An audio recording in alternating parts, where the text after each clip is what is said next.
All right, what's up everybody? So today's video, as you can tell by the title, is going to be about plateaus, and the approach that you take to them is what separates the men from the boys in bodybuilding, because a lot of it comes down to your mindset, and this is something that not a lot of people talk about and not a lot of people think about. So I want to dive into my training, and I want to go over why I personally never hit plateaus, now how I've avoided them basically my entire lifting career. And it's something that just isn't talked about that much that I think you guys can learn a lot from. And it's something that I haven't really talked about a whole ton on the channel. So I'm excited to bring some of this new stuff to you guys. But with all that being said, let me review my notes and I'll get into it for everybody. So why I never plateau. Here's 5 reasons why I never plateau in my training. And I do have one bonus one at the end for you guys. So the first reason is going to be that I never bite off more than I can chew in a session, and I purposely avoid overloading purely in weight for a couple reasons. One is physical and one is mental. So the physical problem with only overloading in weight is that a plateau is inevitable. The mental issue is that I don't believe in chasing strength for hypertrophy.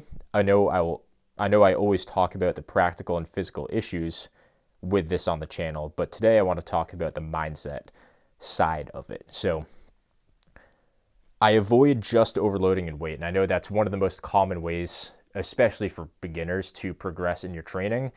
The problem with this is it just comes down to the mindset. Like, if you want something, why are you going to chase something else? And I understand that there's some type of correlation between strength and hypertrophy. That's very clear. We can debate all we want about the practical side of it, like does strength build muscle or does muscle build strength? You know what I mean? We've talked about this a lot on the channel.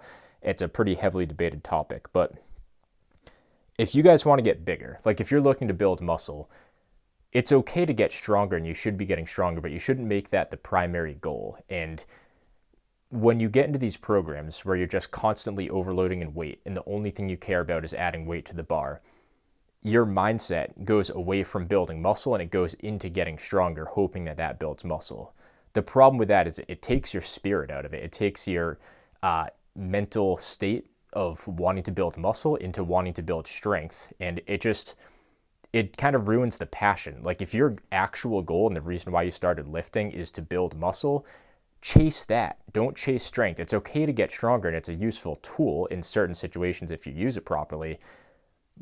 But it's going to take like that excitement, that passion that you have for building muscle right out of the equation. And that's why a lot of people plateau. You get told you need to get stronger, so you focus purely on strength. And while it's important, it's just one of the factors of building muscle. So can you chase strength to build muscle? Sure. Is that the optimal way to do it? No. Physically, it's not. It's not. I mean, just going right into powerlifting and power building to build muscle, it's not the way to do it. Not the way to do things. Not the way to do it. Don't know what I was trying to say there. But if you ditch that excitement and that passion for building muscle and you sacrifice that because you chase strength instead, you're already kind of eliminating the most fundamental mental reason of why you're actually in the gym in the first place. So physical issues with that training aside, there's a huge mental issue with it. And that's something that I don't talk about too much on the channel.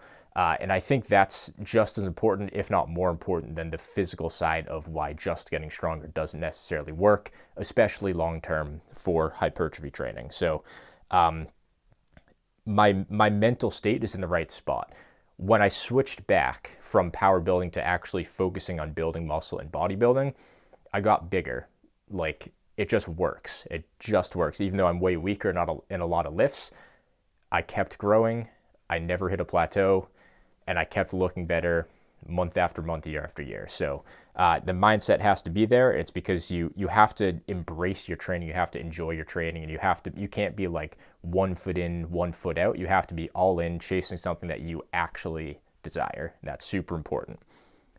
So that's a big one for number 1. Number 2 is a little bit more of a practical one. So I progress through what others would perceive to be a plateau. I continue training properly while others get impatient. This comes down to training variables. You have a lot of people, and this almost tails off my last point. When you focus so heavily on one aspect of training, aka getting stronger, you perceive a plateau when you plateau in strength, whether it's a week after week progression or a month after month progression that you're not hitting. If you see that one variable start to slow down, you automatically assume it's a plateau. And that's just not the case. When it comes to building muscle, just not the case. If you have a powerlifting meet or a deadline to hit a certain number, yes, that's a plateau, but this isn't powerlifting. We're not chasing strength here. So when you're looking to build muscle, it's okay to plateau in absolute strength. Like, that's totally fine.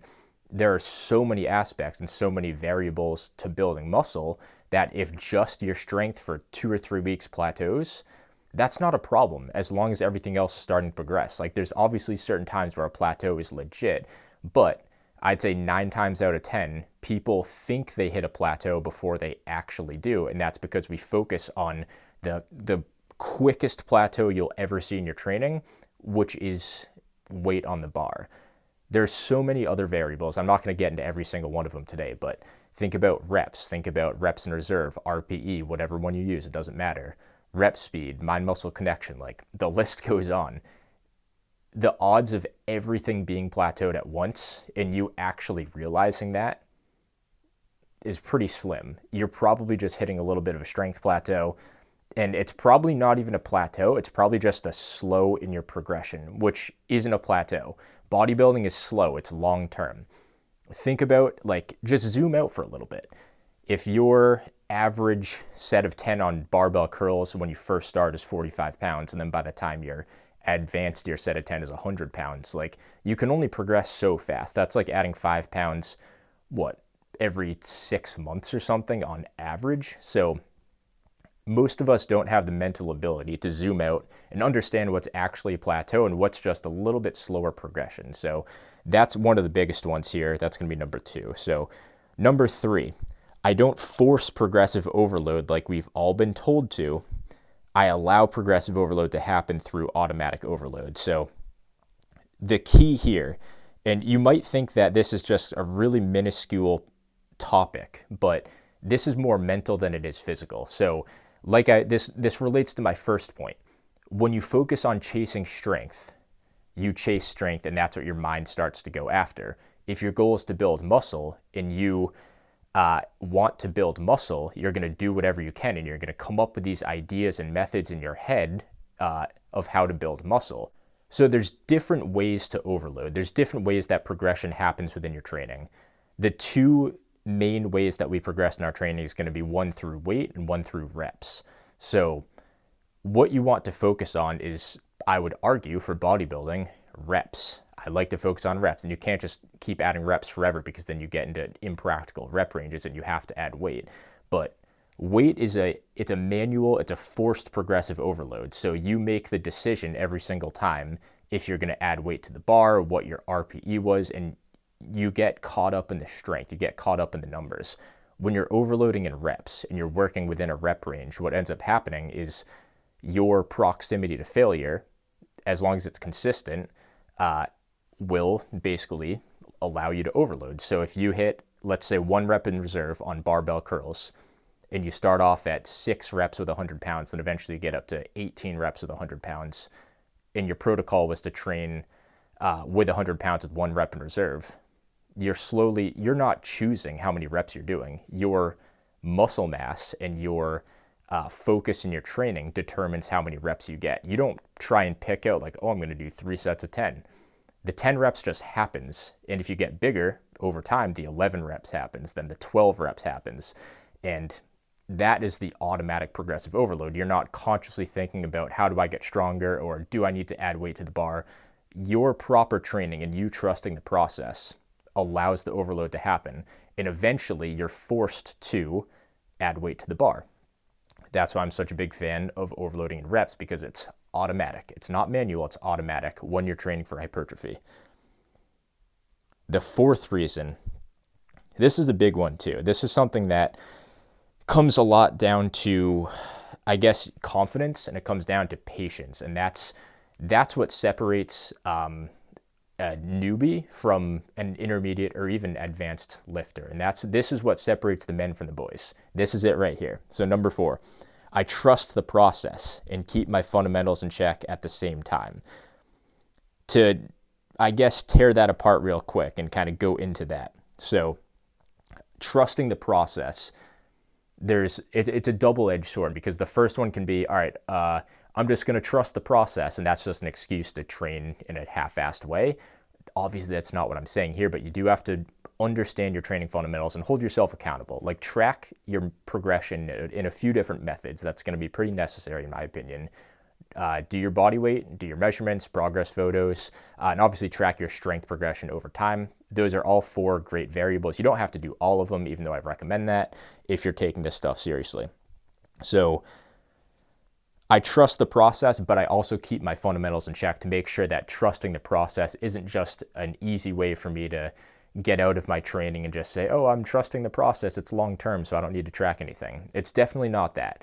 But I trust my knowledge, and I don't program hop and rotate lifts whenever I go a week without adding 5 pounds to the bar. And this is the patience mindset. You see this a lot on like Instagram or whatever, TikTok. I don't have TikTok, but they kind of get spammed on Instagram anyways. You see that all the time with kind of like the Zoomer generation that unfortunately I'm a part of, but I don't think I'm quite like them. You see a lot of those guys they don't train properly. They always add 5 pounds and force weight that they can't. It's all ego lifting, and that's just not the way to train for hypertrophy. So obviously you have to trust the process, but you also have to keep your fundamentals in check.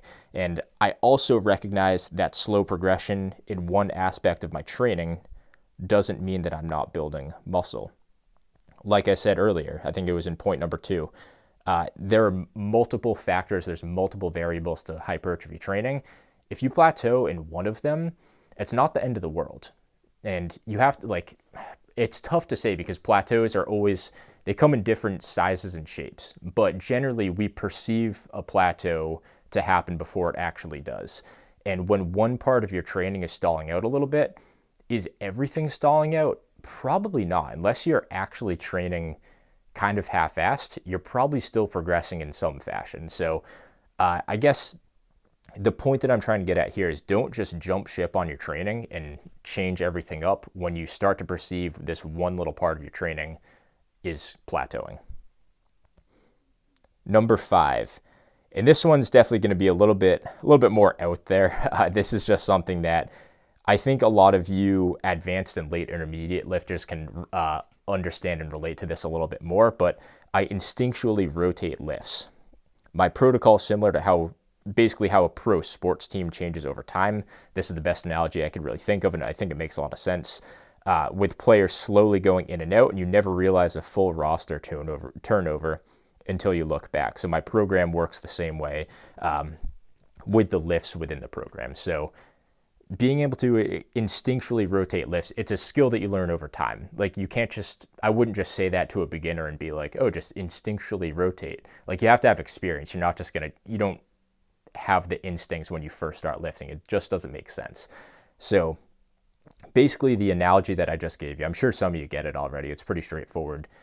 You know, like the hockey team that you grew up watching when you were a kid, and then you're an adult and you look back and you're like, you're still a fan of this team. And then you look back to the roster when you were a kid and you're like, there's not a single like coach, management, or player that is still in common with that same team, but for some reason I still like them.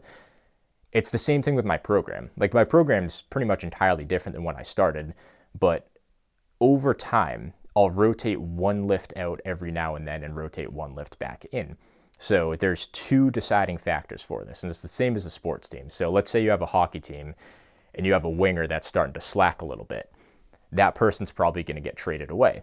And let's say at the same time you have a prospect that you've kind of been watching that you want to slot into one of those winger spots. It's the same thing with lifting. It's like, all right, so there's either attrition or there's addition to the program. And they generally both happen at the same time. So if I'm having a lift that's just not feeling right, not getting a good pump, not really much of a mind-muscle connection, my mental isn't in it 100%. And at the same time, there's a lift that I kind of thought of or want to try out, that's going to be a rotation, and that's very instinctual. There's no like hard guidelines on that I can give you. Obviously what I said is it's a little bit out there. Like I said, it's not very like structured. There's no hard guidelines on this, but Basically what I'm trying to say is over time, maybe every couple months, maybe every couple weeks, maybe even once a year, I'll take one lift out and add one lift in. And slowly over time, it's a complete turnover of lifts. But that's way different than just saying like, all right, I completed a 12-week program, let me start a new 12-week program. I'm not a fan of that style of training because you're basically spending half of each program just adapting to what the program is. And then by the time you're even there, there's like 4 lifts that you hate that don't work or you don't have access to. It's kind of a nightmare. So basically what it is, if you have 15 different lifts that you do throughout the week, you slowly take one out and you slowly put one in. And over time, the whole thing starts to rotate. It's the same exact thing as a sports roster. It's like you don't realize that it's entirely different until you look back a couple of years and you're like, damn, that entire thing changed. So that's basically the way my program works. And the last one here, this isn't too serious, but basically I never plateau because I have incredibly good genetics and they're better than yours. No, I'm totally kidding. The last one's because I build muscle. So I focus on building muscle. I build muscle up, and the more muscle you have, the stronger you get and the better you get at training. So very straightforward. I'm focused on building muscle and I keep getting bigger, and it's hard to plateau when you keep adding muscle to your frame. So that's pretty much it for the video.